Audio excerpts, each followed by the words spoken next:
Now, the most important thing is that representing all these formulae in a table. Like they are very easy, and you will get all these things if you derive using that equation number 1, which we have discussed in the lecture 1. So, now this is one-sided or unilateral Laplace transforms of some functions. So, if you take impulse function, that is x of t equals to delta of t, which exists only at t equals to 0.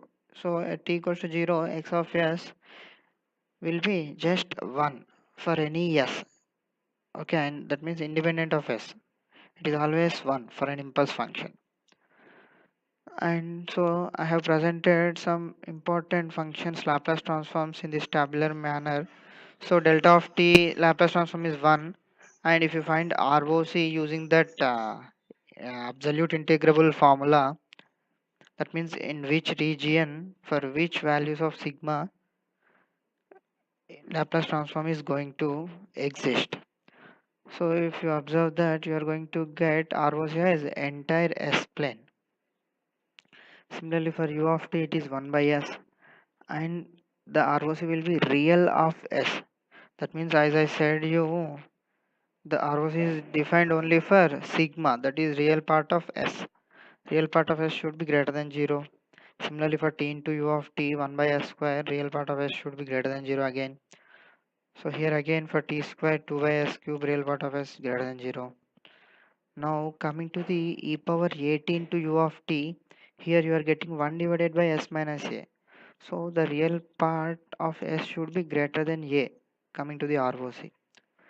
Similarly, if it is e power minus 18 to u of t, that is 1 by s plus a.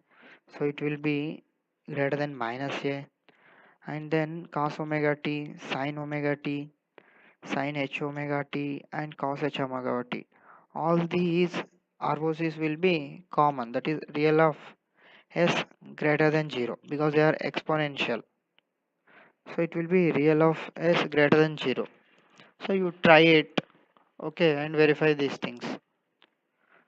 And if you for you to easily remember the sine and cosine formula of Laplace transform,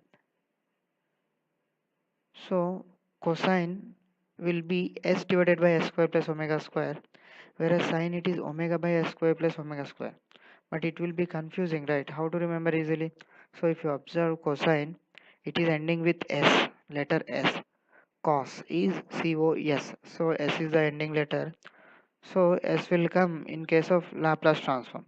So you directly apply that, take that ending s to the numerator of the Laplace transform, like that I remember. Okay, it is your wish, right?